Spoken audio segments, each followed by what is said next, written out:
Feliz ano novo para todo mundo. O primeiro artigo do ano, então, é sobre um novo tipo de tratamento, né, uma terapia anti-CD40, que foi testada em pacientes com nefrite lúpica, e essa ideia da anti-CD40 já tinha sido pensada anteriormente, mas com alguns problemas ao longo do caminho, que eu vou citar posteriormente, e agora tem um novo trial em andamento, e foi feita uma análise pós-hoc de um subgrupo desse trial, que é isso que a gente vai falar nesse trabalho. Bom, então, o trabalho, na realidade, que a gente vai apresentar hoje, esse daqui, ele foi publicado há um mês atrás, em dezembro do ano passado, e dentre os diversos autores, tem a doutora Bajema, principalmente, que realmente vai avaliar esse subgrupo de pacientes de um trial que está em andamento. Bom, então, em relação ao lúpus, né, por que a gente foca tanto nessa questão do tratamento renal, se a gente já tem diversas drogas em andamento? Então, 1/3 dos pacientes que apresentam lúpus vão desenvolver nefrite lúpica em até 5 anos do diagnóstico. O envolvimento renal, ele é responsável por um aumento importante na morbimortalidade desses pacientes. Lembrando que, principalmente, os pacientes com classe proliferativa, ou seja, classe 3 e 4, vão ter um pior prognóstico em relação ao desfecho renal. E, a partir do momento que tem esse acometimento renal, mais ou menos de 5% a 30%, dependendo da literatura, vão evoluir para doença renal crônica terminal em até 10 anos.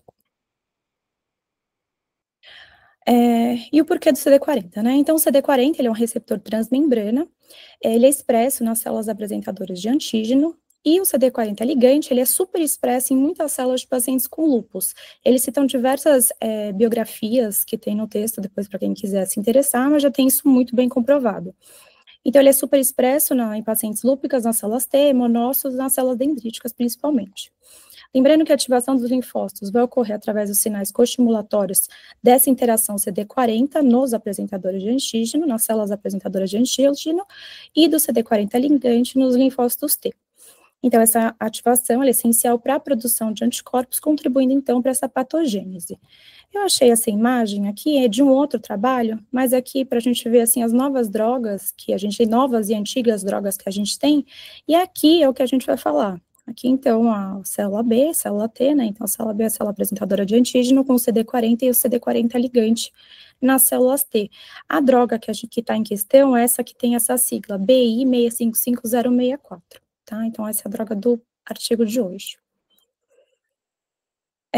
Como eu falei anteriormente, já tinha sido pensado em utilizar realmente o anti-CD40 no tratamento do lúpus, porém, houve um viés no meio do caminho. Então, há mais de 20 anos atrás, em 2003, teve um estudo com o anti-CD40, o anticorpo anti-CD40 humanizado, que foi utilizado em pacientes com nefrite lúpica classe proliferativa, porém, apesar de aparentemente os pacientes terem cursado com a melhora laboratorial, teve uma incidência importante de eventos trombóticos, então o estudo foi interrompido. E aí passaram-se 20 anos e cá estamos. Agora é uma nova geração, então são os anticorpos monoclonais anti-CD40 de segunda geração. E como que foi possível, né? Eles não conseguiam identificar ainda se existia uma melhora clínica, mas aparentemente tinha, mas foram impedidos por conta dos efeitos trombóticos. Então essa nova geração, ocorreram então 2 mutações que impedem a ativação do complemento e das plaquetas no anti-CD40, fazendo com que o paciente não tenha esses eventos trombóticos e a gente possa avaliar o seu real benefício com segurança. Bom, então o trial original do nosso trabalho de hoje é esse daqui, ele foi publicado em agosto do ano passado, então ele é um estudo randomizado, duplo cego, controlado por placebo de fase 2, que testou diferentes doses desse anticorpo anti-CD40 de segunda geração, associada à terapia standard care. E quando eles falam essa terapia basal essa terapia standard deles, seria o micofenolato com glicocorticoide. Talvez pelo perfil dos pacientes, pelo que eu vi, assim, era um perfil de pacientes com clearance praticamente normal, então talvez pela gravidade, apesar de estarem numa classe proliferativa, mas eu não vi nenhum relato de ciclofosfamida, nem de outras medicações, foi só realmente o micofenolato com glicocorticoide. E os pacientes obrigatoriamente tinham que ter nefrite lúpica, classe 3 ou 4, associada a uma atividade renal. Eles citam aqui como atividade renal uma proteinúria acima de 1 grama. Apesar deles falarem que esse foi o critério, quando a gente vê lá no estudo original as tabelas, eles colocam o nível de atividade e cronicidade na biópsia, e realmente era um nível baixíssimo de cronicidade e um nível alto de atividade. Mas assim, eu não sei se eu definiria essa proteinúria acima de 1 grama, mas foi assim que eles exemplificaram, mas tudo isso comprovado por biópsia também. Bom, esse estudo, que foi publicado em agosto, né, ele não demonstrou uma relação de resposta renal completa em 52 semanas, eu vou explicar o que seria isso, né, e uma análise pós-hoc mostrou um benefício nas dosagens mais altas. Então, assim, foram divididos 2 grupos, um com a dosagem mais alta, de 180 e 240, e o outro grupo com 120 e placebo. E não foi evidenciada nenhuma melhora em relação a essa resposta renal completa. Só quando eles começaram a diferenciar esses grupos. Então, eles levantaram a hipótese do que estaria, talvez, fazendo com que alguns pacientes específicos tivessem uma performance melhor. E na hora que eles fizeram essa diferenciação, eles viram que o que diferenciava esses pacientes que respondiam melhor era a presença de monócitos na biópsia. Então, o objetivo dessa análise pós-hoc foi examinar se o tratamento com altas doses, que seria de 180 e 240, mostraria uma eficácia maior nos desfechos renais nos pacientes que apresentavam monócitos na biópsia renal. Vou explicar um pouco mais detalhadamente mais para frente. Bom, então os pacientes. Então, é um estudo de fase 2, multicêntrico, randomizado, duplo cego, controlado por placebo, como eu falei anteriormente. Ele avaliou, então, o efeito do anticorpo antimonoclonal anti-CD40, essa é a sigla do nome da medicação, na resposta renal completa nos pacientes com nefrite lúpica em atividade por 52 semanas, lembrando que tinham que ser classe proliferativa, 3 ou 4. Como eu falei, a doença renal em atividade foi definida como P/C em amostra de urina isolada acima de 1, e foi realizado de acordo com os princípios da Declaração de Helsinki e as diretrizes de Strobe, perdão. Bom, os pacientes tinham entre 18 a 70 anos, com diagnóstico de lúpus baseados no Colégio Americano de Reumatologia e tinham ter sido comprovados também por biópsia. Eles foram randomizados dessa forma, então, no grupo que era alta dose, 180 a 240, e no grupo de baixa dose, 120 ou placebo. Isso sempre adicionais, tá? Isso sempre adicionado à terapia que a gente já instituiria de base com micofenolato e prednisona. Então, pacientes que receberam também qualquer outro tipo de terapia imunossupressora de indução imunossupressora durante os 6 meses anteriores à triagem, eles foram excluídos, e foram admitidos só com 6 semanas antes da triagem, e tinha que ser com micofenolato. Os que foram com ciclofosfamida também foram excluídos. Bom, como eu falei, tinham que ser as classes proliferativas, 3 ou 4, porém, eles permitiam a coexistência também de uma classe 5. Quando a gente avalia os 2 braços, a gente vê que ficou mais ou menos um número parecido de pacientes, mais ou menos metade, 48 em um e 53 em outro, um número maior para os pacientes que recebiam a medicação. Aqui em relação à análise dos dados, né, as lâminas foram enviadas para essa análise pós-hoc, porém só as lâminas da microscopia óptica, com as colorações específicas que eu vou colocar abaixo. O material para imunofluorescência e para microscopia eletrônica não foram encaminhados, então foram só relatórios, tá? As biópsias foram recebidas, então, entre fevereiro de 2020 a setembro de 2022. As colorações que foram disponibilizadas eram HE, o PAS e Prota de Jones. Cada biópsia ela foi avaliada cega somente por um patologista experiente na área e sem conhecimento do braço do tratamento. Bom, então, o que foi analisado? A resposta renal completa, que ela foi definida como uma proteinúria menor que 0,5 grama por grama em amostra isolada, associada a uma taxa de filtração glomerular acima de 90, ou então um aumento na linha de base da taxa de filtração glomerular se ela fosse menor do que 90. Além disso, foi analisado também a relação proteína-creatinina em amostra isolada e a taxa de filtração glomerular também na última visita disponível. Todas as características da biópsia, elas pareciam estar relacionadas ao resultado clínico da primeira etapa, foram inseridas, então, no modelo multivariável. Eles citam aqui o porquê do monócito, né? Então, o monócito, ele expressa CD40, que realmente é o alvo da droga. Então, foi investigado se o tratamento com altas doses dessa medicação seria benéfico quando os monócitos estivessem realmente presentes na biópsia. O modelo usado para análise foi ajustado para todos os preditores identificados no modelo variável na segunda etapa, que eu vou citar, acho que logo em seguida. Bom, então aqui são as características clínicas e demográficas, assim, da corte. Esse daqui foi o que estava disponível no trabalho que a gente está apresentando, mas tem com mais detalhes no trabalho original, no trial original. Algumas coisas que eu achei importante, então a idade era semelhante nos dois grupos, em torno de 34 anos. O tempo de acompanhamento, então, também era semelhante, e aproximadamente metade dos pacientes tinham um diagnóstico há menos de 2 anos. A taxa de filtração glomerular eu achei, assim, bem alta, uma média de 90, mais ou menos, de clearance. P/C também, média muito similar entre os grupos, em torno de 3, 2,9. E a maioria dos pacientes, nos dois grupos, eles tinham mais classe 4, tá, do que classe 3.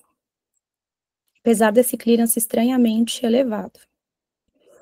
Bom, foi também, além da definição de atividade que eles citam lá, da atividade renal, eles citam também que tinha que ter uma atividade clínica, e ela foi similar nos dois grupos, tá? Coloquei aqui o score que foi utilizado para fazer o ponto de atividade sistêmica. Bom, essa tabela, que é o que eu falei um pouco antes, foi feita uma análise, então, unimultivariável da correlação entre os achados da biópsia renal e o desfecho da população total, ou seja, no trial original. E agora eu vou citar cada um deles em detalhe, eu acho que assim fica melhor. Então, a presença de monócitos glomerulares, então, a presença ou ausência no tufo glomerular foi testada e nenhuma associação foi associada com resultado melhor ou pior, isso na corte geral, não nessa subpopulação, independentemente do tratamento, ou seja, da dose de tratamento. A presença de cariorrex foi associada a um melhor resultado em relação à proteinúria. A presença de mais de 50% dos glomérulos com hipercelularidade glomerular também foi associada ao melhor resultado em termos de taxa de filtração glomerular comparado com os que tinham menos de 20% de acometimento. E a fibrose intersticial envolvendo mais de 25% da amostra foi preditiva de um resultado negativo, obviamente, né, quando comparado com as biópsias com menos de 5% de fibrose intersticial. E o último item que eu achei importante falar, que a presença dos pseudotrombos também foi associada a um melhor resultado. Só achei questionável, mas ok. Bom, então, o que foi realizado, né? Então, a eficácia do tratamento com alta e baixa dose, ou seja, alta seriam as duas dosagens de 180 e 240, a baixa dose, que é 120 placebo, foram excluídas, então, de acordo com a presença ou não de monócito na biópsia renal. E após o ajuste para os potenciais fatores de confusão previamente identificados que eu falei no slide anterior, ou seja, para o P/C, a fibrose intersticial, cariorrex e pseudotrombos. Para a taxa de filtração glomerular, infiltração de granulócitos e hipercelularidade endocapilar. E para a resposta renal completa, a fibrose intersticial, as gotículas de reabsorção e os pseudotrombos. Então, após esse ajuste, foi feito, então, esse modelo, foi feita essa tabela. Então, esse modelo aqui foi ajustado para todos esses preditivos significativos, que a gente disse no slide anterior, e aí, então, e aí foi diferenciado, e aí que eles identificaram realmente uma resposta diferente desses grupos, só quando foi ajustado para esses fatores. Aqui, ó, explica um pouquinho melhor. Então, aqui, nesses dois grupos, não sei se dá para ver a minha setinha, mas então aqui é o grupo com a presença de monócitos na biópsia, e aqui é na ausência de monócitos. Então, aqui eles viram que os pacientes que tinham uma presença de monócitos, seja com dose mais alta, mais baixa, eles tinham alguma resposta diferenciada. E aqui eles colocam ao longo do tempo. Então, o perfil médio de taxa de filtração glomerular de relação proteína/creatinina ajustado para todas aquelas variáveis que eu citei. Então, o primeiro gráfico é a relação P/C na amostra isolada de urina. Então, as biópsias renais contendo os monócitos glomerulares, esse perfil médio de proteinúria ao longo do tempo, ele vai divergir no grupo de alta e baixa dose, atingindo aqui um perfil de significância estatístico. ao final do acompanhamento do grupo de alta dose, assim como a taxa de filtração glomerular. Então, as biópsias contendo monócitos glomerulares, o perfil médio da taxa de filtração glomerular ao longo do tempo do estudo, que foram de 52 semanas, também apresaram uma certa significância estatística, mas não teve, foi mais uma tendência, apesar da ausência de significância estatística, perdão. Bom, então essa análise pós-hoc desse trial de fase 2 do anti-CD40 de segunda geração evidenciou que os monócitos glomerulares, quando estão presentes na biópsia renal, o tratamento com essa medicação melhorou a redução da proteinúria ao longo dessas 52 semanas e levou uma recuperação renal completa mais alta do que se os monócitos estivessem ausentes na biópsia. Eles citam que foi algo inovador, né, que esse estudo usou uma nova abordagem para investigar a relação entre as características específicas da biópsia e os resultados do tratamento, sugerindo que a característica da biópsia poderia direcionar a escolha, mas eu acho que a gente já usa isso na prática, não só no lúpus, mas principalmente na EGA, que as características, não digo só dos monócitos, mas enfim, a gente guia a nossa escolha terapêutica, e eu acho que cada vez é mais isso, né, mais personalizado. Partindo do racional que o quê? Os monócitos, então, eles desempenham um papel biológico fundamental na nefrite lúpica, eles levam a inflamação de diferentes formas, né, então eles mediam a inflamação glomerular, levando, então, às lesões teciduais, eles danificam o tecido renal ao se diferenciar em macrófagos, que vão acabar produzindo as citocinas pró-inflamatórias, e eles atuam também como células apresentadoras de antígeno dentro dos capilares glomerulares. Já foi identificado em mais de um trabalho, eles colocam também a biografia, que a regulação positiva de CD40 em células mesangiais endoteliais leva a uma produção aumentada de MCP1 e moléculas de adesão, facilitando, então, a adesão e a migração dos monócitos para esse glomérulo.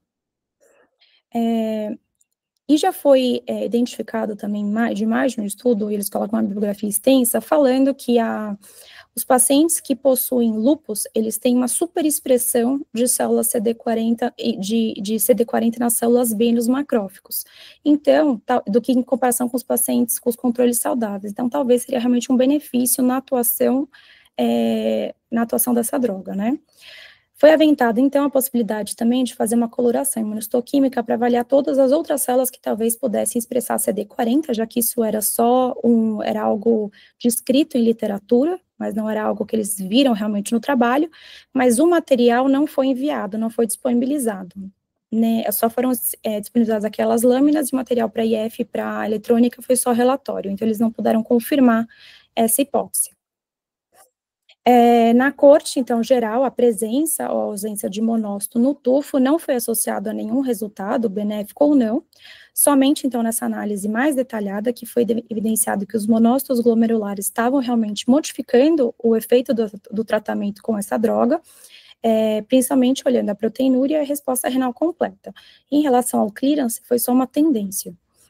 E nessa análise, a presença de monócitos nas biópsias renais dos pacientes foi preditiva de menor proteinúria e maior resposta renal completa em 52 semanas.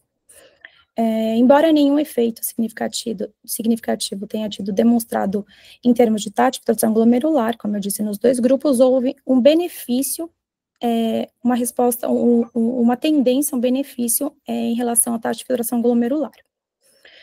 E eles explicam por que talvez essa falta de significância estatística, então, algumas das hipóteses, né, então a doença renal em atividade, como eu disse anteriormente, ela foi definida num ponto de corte de uma proteína acima de 1 grama, seja a relação amostra isolada, ou então de 24 horas, aqui eles falam sempre em relação à amostra isolada. A taxa de filtração glomerular, como eu mostrei lá, ela era basicamente normal, a maioria dos pacientes tinha em torno de 90 de clearance. Foram excluídos pacientes que já tinham uma taxa de filtração glomerular mais baixa, então não daria para a gente, talvez, pensar em pacientes talvez um pouco mais graves, e o tempo de acompanhamento foi relativamente curto, né, em torno de 52 semanas. Algumas outras limitações do estudo, então, todas as características histopatológicas, elas foram avaliadas somente por um patologista renal, apesar de experiente apenas um. A presença ou ausência de monócito foi avaliada pela contagem direta em microscopia de luz, e as colorações imunistoquímicas não puderam ser realizadas porque não tinha amostra para ser realizado o teste. Por meio, então, de uma nova abordagem estatística, foi identificado o papel preditivo das características histológicas nos resultados renais na corte geral, ou seja, associação de pseudotrombos, cariorrex e hipersolaridade endocapilar foi indicativo de doença ativa, com uma alta carga de atividade imunológica no rim que supostamente responderia melhor ao tratamento quando tratado de forma eficaz. Bom, em conclusão, então, a busca por um regime de tratamento ideal para a nefrite lúpica, ela está evoluindo em direção a uma abordagem mais personalizada e centrada no paciente, talvez não só em características como idade, sexo, enfim, mas também baseado na identificação e uma avaliação um pouco mais personalizada e mais refinada da biópsia renal. Isso envolve também não apenas a exploração de nova terapia, mas também a identificação de subgrupos de pacientes que podem responder de maneira mais eficaz a alguns regimes específicos, como esse subgrupo de pacientes com a presença de monócitos, talvez tenham um benefício nessa terapia com anti-CD40 de segunda geração.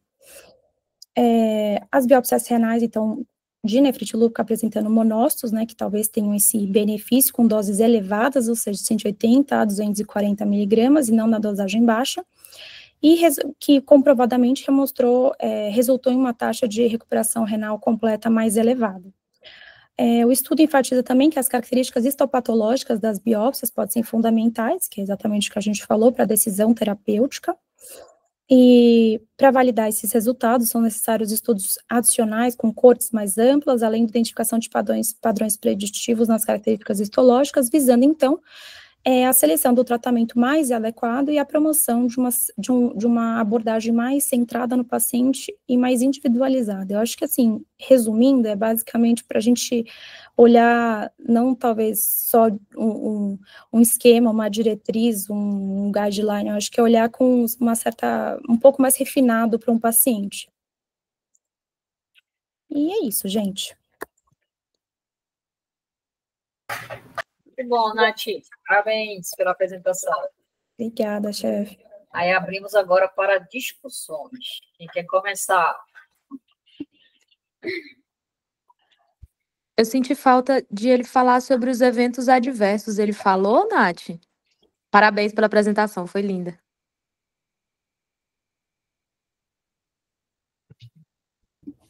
Desculpa, Mari, eu tinha silenciado para não ficar eco.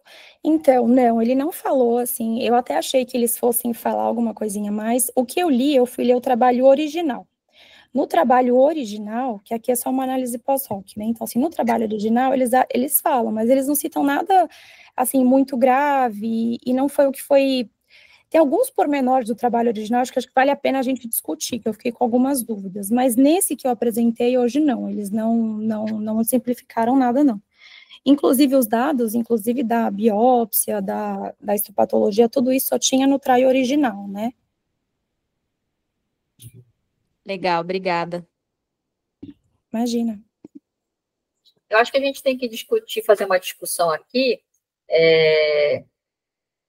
se a gente estava adiante, a Nath até chamou a atenção, né? Vamos definir nefrite lúpica por 1 grama de proteinúria. A gente tem que discutir se a gente acha que a gente estava diante de pacientes que tinham nefrite lúpica ativa e inativa. Né? Eu acho que podia fazer essa discussão aí. O que vocês acham? Chefe, eu tô até aqui procurando, porque eu até peguei a tabela, eu ia colocar no trabalho, mas como não era o assunto principal, mas eu fiquei muito na dúvida, deixa eu ver se essa daqui, eu já vou mostrar, que era, quando eles falaram, porque no trabalho eles nem citam outras coisas, só citam essa questão da proteinúria, da atividade em relação à proteinúria, mas tem uma outra tabela, que é do outro trabalho, que eu achei bem interessante, eu só achar aqui, que aí eles mostram que aí eu consegui entender que realmente eram pacientes sem atividade. Não, também não é essa.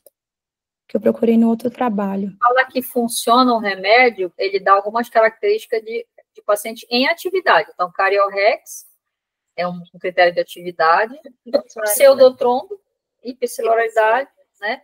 E um critério de cronicidade que dá ruim, que a evolução é pior, né? Que é a fibrose.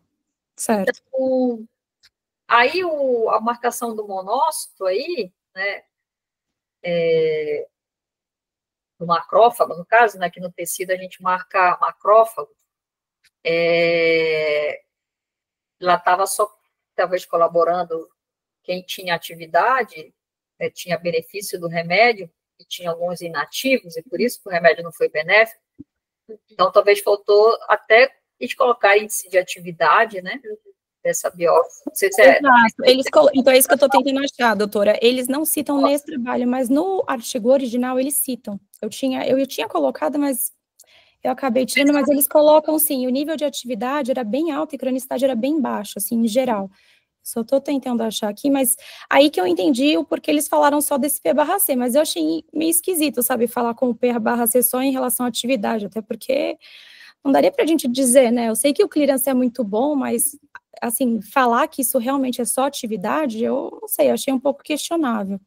Mas ela deveria repetir nessa análise, porque eu não acredito que foi 100% dos pacientes que ela puxou para essa análise. Ela acho que ela... Exato, não, então, esse que foi o problema, eu não coloquei na nossa apresentação, porque era do ponto de vista geral, então eles não separaram nessa subanálise, então eu acabei tirando, mas assim, do ponto de vista geral, realmente tinha pouquíssima cronicidade, mas eles não separaram nesse subgrupo, isso que eu achei que ficou meio complicado, entendeu, porque não daria para ver exatamente esse grupo que foi estudado. Que a gente sempre bate aqui, quando a gente está falando desses novos remédios, que eles ou não falam muita coisa da histologia, ou eles passam superficial. Então, a doutora Bagema aqui fala muito de macrófago, né? Mas ela deixou, poderia ter falado um pouco mais dos índices de atividade, né? Quanto que era as atividades de cada uma, para saber se o remédio não funcionou, porque realmente ele só vai funcionar numa população específica, ou ele não funcionou porque alguns pacientes talvez não tivessem mais atividade, não sei. Então, fica aí a discussão. Quem quer falar, sabe? Palavrinha aí. Pelos marcadores que ela colocou de histologia, os que responderam mais foram os que tinham mais inflamação.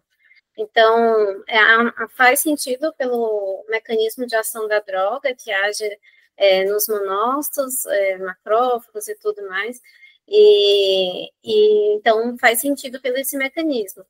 Que teria esse combate na inflamação ali do início da atividade, e já nos outros que não tem tanta inflamação não teve esse benefício. Eu entenderia dessa maneira, mas teria que fazer uma análise também se esses marcadores, esses monócitos também tinham uma expressão de CD40 que justifique esse racional da droga. Mas pelos outros trabalhos que ela cita, que sim, que o lúpus tem maior expressão de CD40, que o monócito também expressa, né, CD40 e tudo, então faria sentido, mas com a análise da droga em si, teria que fazer esse comparativo. Mas eu imagino que é isso, que é um perfil diferencial de pacientes que têm nefrite lúpica classe 3 e 4, com uma inflamação mais alta, e aí que a medicação responde. O que a gente vê também quando a gente associa outras terapias, por exemplo, aqueles pacientes que não respondem tanto, que se associa com belimumab, tudo para combater a inflamação, e alguns já falam de uso de bloqueador de complemento para combater a inflamação local, tecidual também, além de você combater a atividade imunológica da doença, para evitar que aquela inflamação progrida, em fibrose e tudo mais. Eles falam bastante dessa questão da falta de acesso ao material. Isso é uma coisa que eles rebatem toda hora, que eles não tiveram acesso ao material. Então, acho que talvez por isso que eles talvez não falaram tanto, os pormenores, não sei, porque como eles tiveram acesso só a uma parte do material, eu acho que eles não se sentiram tão, talvez, seguros, não sei, mas para falar exatamente sobre isso. Porque se eles tivessem tido acesso aos blocos, eles teriam feito outros cortes e teriam feito imunohistoquímica, como a Sá falou. Uhum. CD40, e até o monócito total é o CD68. Mas existe o monócito M1 e M0. Eles falam que um é mais inflamatório e o outro seria talvez mais fibrótico. Aí tem os CDs que são diferentes, que agora eu não vou lembrar. Então, acho que se ela tivesse esse material, ela teria feito as imunohistoquímicas e avaliado melhor. Ela fez no olho ali um pouco do que a contagem, né? Na lâmina pronta, né? Então, Mas, assim, para propor, vamos dizer aqui, vamos propor, então, que a contagem de monócito vai ser algo interessante para a avaliação da nefritilúpica. Para isso, ela tinha que ter comparado com o índice de atividade. Então, a contagem de monócito foi superior ao índice de atividade como preditor de resposta ou não. Aí, perfeito. Mas sem dar essa informação, me mandar fazer um trabalho a mais, que é contar monócito, sem ter a minha comparação com o que a gente já faz, fica chato, né? Assim, precisaria a gente fazer isso, né? Vamos fazer contagem de monócito, mas vamos comparar com essa atividade. É superior. Puxa, então vamos começar a usar isso, mas agora a gente não tem como justificar, né? Interessante. Sim, é legal a gente ter essa visão. Se você quer falar alguma coisa? Alguém quer falar mais alguma coisa, assim, É bom a gente ver, por exemplo, a doutora Bagema, ela adora uma sumidade, a gente vê as dificuldades também que outras pessoas têm, né? Ela faz quase um desabafo, né? Não me deram o material, né? Então, assim, é bom a gente ver que não é só a gente que tem dificuldade de fazer ciência, né? Então, mas é bom. Vamos esperar o resultado. Ela citou isso várias vezes, doutora, no artigo, assim, dá para, assim, fica bem claro o incômodo dela, digamos, assim. Doutora, eu achei aqui, vou tentar compartilhar essa página, onde está aqui o... Só um minutinho, vou tentar compartilhar essa daqui para vocês verem que eu achei aqui. Biomarca clínica. Deixa eu ver se é esse.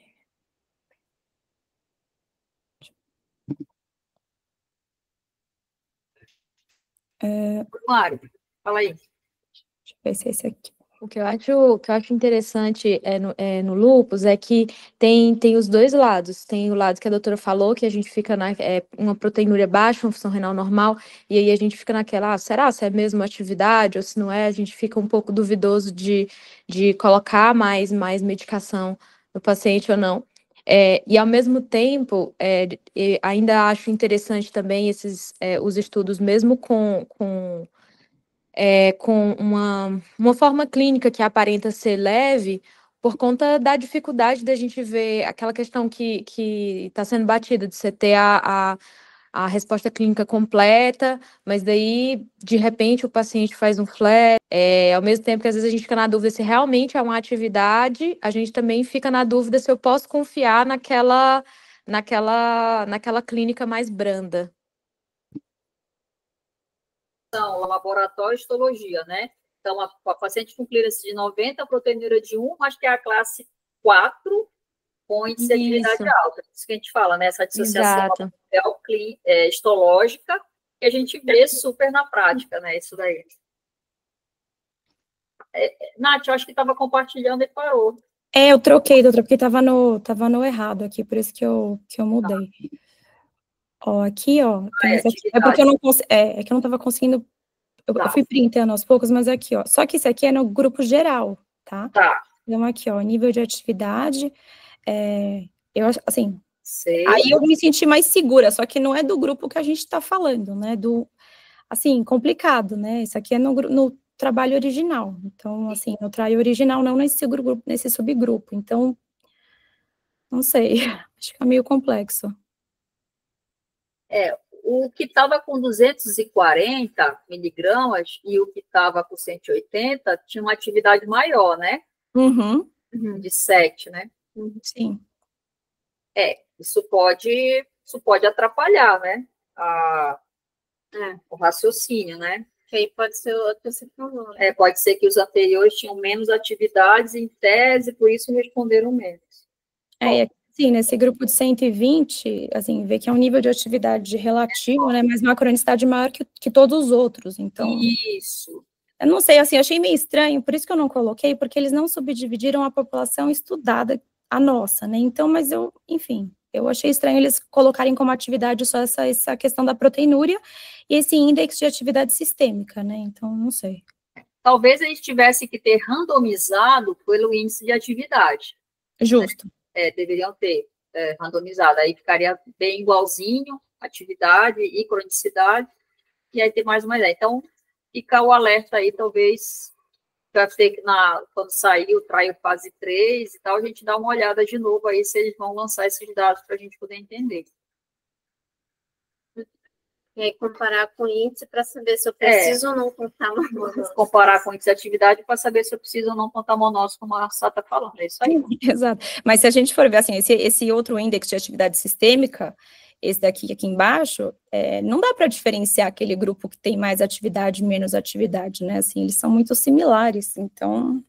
Mas eles contam proteinúria, né? Aí a gente sabe que a proteinúria pode ser cronicidade ou atividade, mas para ele vai pontuar lá em cima, né? Essa que é a questão, né? Exato, por isso que assim, não corresponde ao que a gente está vendo na lâmina, né? Não. Então aí. Mais uma importância da biópsia, né? Vamos olhar também detalhadamente a atividade. Exato. Legal, parabéns, Nath. Parabéns, Nath. Imagina, gente, obrigada. Até a próxima. Parabéns, Nath. Obrigada, até semana que vem. Tchau, tchau.